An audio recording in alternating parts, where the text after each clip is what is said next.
ছাত্র সন্ত্রাস বাহিনী আমাদেরকে ধরে নিয়ে আপনার হত্যা যে আপনারা 2018 সালে যে দেখছেন যে আপনাকে যেভাবে পিটিয়ে হত্যা করা হয়েছে বুয়েটের ভিতরে, আমাদেরকে 5 জন ছাত্রকে নিয়ে অকাতরে এভাবে আমাদের উপরে নির্যাতন করে, টর্চার করে। ওই দিন দেখতে পাচ্ছেন ভোলার কালো দিন 5টি ছাত্রকে কিভাবে আপনাদের সামনে থেকে কেড়ে নিয়ে যেত। আজকে আমি এখানে কথা বলতে পারছি এজন্যই যে আল্লাহ তাআলা আমাদেরকে বাঁচিয়ে আনছে, এমনকি এই সন্ত্রাস বাহিনী থেকে আজকে আমাদেরকে মুক্ত করেছে আল্লাহ তাআলা। এই জন্য স্বৈরাচার মুক্ত করেছে আল্লাহ তাআলা। আজকে ছাত্র আন্দোলনের যে দাবি থেকে আজকে পুরো বাংলাদেশে আমরা দেখতে পাচ্ছি যে নৈরাজ্য সৃষ্টি করছে আওয়ামী সন্ত্রাস বাহিনী, সে থেকে পেটুয়া বাহিনী, পুলিশ। এই পুলিশ ওই দিন আমাদের ভোলা কলেজের সামনে ছিল, কিন্তু পুলিশের সামনে থেকে আমাদেরকে ধরে নিয়ে যেভাবে অত্যাচার করেছে সেটা মুখে বলার মতো নয়। আমার প্রচুর পরিমাণে আমার মাথা আঘাত করে, দফায় দফায় আমাদের উপরে হামলা করে তারা। প্রিয় ভাই, সেই স্বৈরাচারী সরকারকে আজকে পতন করেছেন, দ্বিতীয়বার কি আর স্বৈরাচারী সরকার দেখতে চাই আপনারা? আমরা রক্ত দিয়েছি, আমরা গান ঝরিয়েছি ছাত্রদের বিনিময়ে। আজকে বৈষম্য বিরোধী ছাত্র আন্দোলন সবসময় সোচ্চার এদেশে অন্যায় অত্যাচারকে রুখে দিবে ইনশাআল্লাহ। আমি সবসময় আছি ইনশাআল্লাহ আপনাদের পাশে। আল্লাহ তাআলা ইসলাম দেশ ও মানবতার পাশে ইসলামী ছাত্র আন্দোলন বাংলাদেশে কাজ করার তৌফিক দান করুন, এমনকি বর্তমান ছাত্র ভাইদেরকে কাজ করার তৌফিক দান করুন। আমিন। ইসলামী আন্দোলন বাংলাদেশ জেলা আওতাধীন দৌলত খান থানা শাখার সভাপতি এবং বোরহানউদ্দিন থানা শাখার সভাপতি মহোদয়কে স্টেজে আসার জন্য বলা যাচ্ছে। সংগ্রামী বন্ধুগণ, আজকের এই 9 দফা প্রস্তাবনা বাস্তবায়নে আজকের এই গণসমাবেশের পর্যায়ে এখন সংক্ষিপ্ত বক্তব্য রাখবেন ইসলামী ছাত্র আন্দোলন বাংলাদেশ ভোলা জেলা উত্তর শাখার বিপ্লবী সভাপতি ছাত্র নেতা আবু জাফর। বক্তব্য রাখবেন ছাত্র নেতা আবু জাফর। নাহমাদুহু ওয়া নাশকুরুহু, আম্মা বা'দ, ফাসাব্বিহ বিহামদি রাব্বিকা ওয়াস্তাগফির ইন্নাহু কানা তাওয়াবা। সাদাকাল্লাহুল আলিয়্যুল আযীম।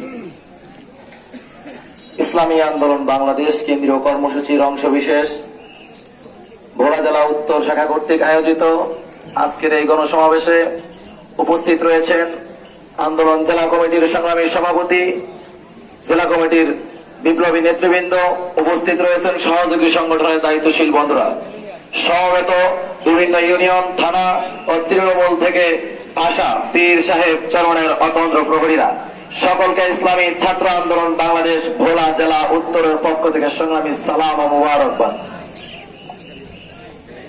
সংগ্রামী বন্ধুগণ, ইতিমধ্যে বেলুমিয়া ইউনিয়ন থেকে আমরা একটি মিছিল দেখতে পাচ্ছি। আমরা মিছিলকারীদের স্বাগত জানাই। নারায়ে তাকবীর। মিছিলকারীদের আগমন। ইতিমধ্যে চরসভা ইউনিয়ন থেকেও একটি বিশাল মিছিল এসেছিল, আমরা তাদেরকেও স্বাগত জানাই জেলা কমিটির পক্ষ থেকে। প্রিয় শিক্ষার্থী বন্ধুরা ও আমার সমাগত দেশপ্রেমিক ভোলাবাসী, আপনারা অবগত রয়েছেন এদেশে চলমান যে কোটা সংস্কার আন্দোলন হয়েছিল, এটা কোন দল বা কোন গোষ্ঠীর বিরুদ্ধে ছিল না। এটা ছিল বৈষম্য বিরোধী আন্দোলন, সাম্যের পক্ষে বৈষম্যের বিরুদ্ধে। যখন এদেশের সচেতন ছাত্র জনতা বৈষম্যের বিরুদ্ধে রুখে দাঁড়িয়েছে, তখন এদেশের গণমানুষের নেতা বঙ্গ অভিভাবক হযরত পীর সাহেব চরমনাই তাদেরকে সর্বাত্মকভাবে সহযোগিতা করেছেন, সাপোর্ট করেছেন। প্রিয় সহযোদ্ধা, প্রিয় ভোলাবাসী, আপনারা জানেন ইসলামী আন্দোলন বাংলাদেশ সহ ইসলামী ছাত্র আন্দোলন বাংলাদেশের একাধিক নেতাকর্মীরা আহত, নিহত, নির্যাতিত, নিপীড়িত এবং জেলবন্দী হয়েছেন। এক সাগর রক্তের বিনিময়ে এদেশের তরুণদের বুকের তাজা রক্তের বিনিময়ে দেশ আবার দ্বিতীয়বারের মতো স্বাধীন হয়েছে। সেই স্বাধীনতা আমরা সবাই সেই স্বাধীনতার সুফল ভোগ করতে চাই। প্রিয় ভোলাবাসী, আপনারা জানেন দেশ স্বাধীন করা হচ্ছে, স্বাধীনতা রক্ষা করা তার চেয়ে বেশি গুরুত্বপূর্ণ। এই পর্যায়ে এসে হযরত পীর সাহেব চরমনাই দেশের স্বাধীনতার এই লগ্নে, দেশের এই স্বৈরাচার মুক্তির লগ্নে তিনি 9 দফা প্রস্তাবনা দিয়েছেন। এদেশের গণমানুষ, এদেশের তাওহীদবাদী মুসলমানরা এই আন্দোলনের সাথে সম্পৃক্ত থাকার কারণে তাদের যে একটা চাওয়া পাওয়া রয়েছে, তাদের যে দাবি দেওয়া রয়েছে, সেই দাবি দেওয়া নিয়ে পীর সাহেব চরমনাই 9টি দফা প্রস্তাবনা করেছেন। আমরা বিশ্বাস করি যে অন্তর্বর্তীকালীন সরকার অনতিবিলম্বে পীর সাহেব চরমনায়ের এই 9 দফা প্রস্তাবকে বাস্তবায়নের সর্বাত্মক ভূমিকা রাখবেন। কারণ এদেশে এই ছাত্রদের আন্দোলনে যদি রাজনৈতিক অঙ্গন থেকে কোন সংগঠন সর্বাত্মকভাবে আন্দোলনে সহযোগিতা করেছিল, করে থাকে রাজপথে, সেটা ইসলামী আন্দোলন বাংলাদেশ সর্বাগ্রে এগিয়েছিল। অতএব ইসলামী আন্দোলন বাংলাদেশ যেই প্রস্তাবনা দিবে সেই প্রস্তাবনাকে উপেক্ষা করে এদেশের অন্তর্বর্তীকালীন কোন সরকার সিদ্ধান্ত নিতে পারে না।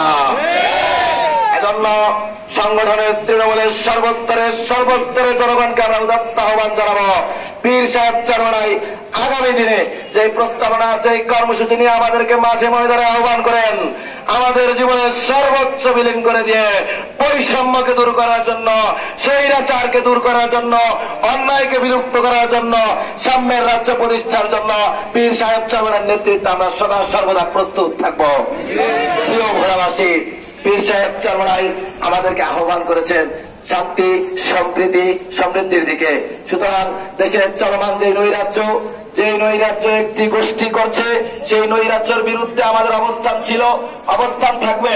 আপনারা মিডিয়ায় দেখেছেন, আজকের বলা, নয়া দিগন্ত, কালের কণ্ঠ, বিভিন্ন সামাজিক পোর্টালে আপনারা দেখেছেন ইসলামী ছাত্র আন্দোলন বাংলাদেশ পীর সাহেব চরমনাইয়ের কর্মীরা দেশের এই ক্লান্তি লগ্নে তারা বসে নেই, তারা হল দখল করার ভিতরে ব্যস্ত নেই, তারা দোকানের ভিতরে লুটপাট করতে ব্যস্ত নেই, তারা মন্দির ভাঙচুর করতে ব্যস্ত নেই। পীর সাহেব চরমনাইয়ের কর্মীরা, ইসলামের ছাত্র আন্দোলন বাংলাদেশের কর্মীরা এদেশের মন্দির পাহারা দিতে ব্যস্ত রয়েছে। পীর সাহেব চরমনাইয়ের কর্মীরা, ইসলামের ছাত্র আন্দোলন বাংলাদেশের কর্মীরা এদেশের যানজট নিরসনের জন্য ট্রাফিকের দায়িত্ব পালন করছে। এজন্য আমার প্রিয় ভোলাবাসীকে বলবো, আগামী দিনে যদি ভোলার রাজপথে কোন সিদ্ধান্ত কাউকে নিতে হয়, পীর সাহেব চরমনাইয়ের নেতা কর্মীদেরকে, ওনার সংগঠনকে উপেক্ষা করে কোন সিদ্ধান্ত নিতে পারে না। প্রিয় ভোলাবাসী, এই পর্যায়ে আপনাদের সকলকে আগামী দিনে পীর সাহেব চরমনাইয়ের নেতৃত্বে একটি ইসলামী বিপ্লব প্রতিষ্ঠার জন্য, সামনের রাষ্ট্র প্রতিষ্ঠার জন্য সকলকে আন্দোলনে, সংগ্রামে, রাজপথে পীর সাহেব চরমনাইয়ের নেতৃত্বে ঐক্যবদ্ধ থাকার আহ্বান জানিয়ে আমি আমার বক্তব্য শেষ করছি। ওয়া মা আলাইনা ইল্লাল বালাগ।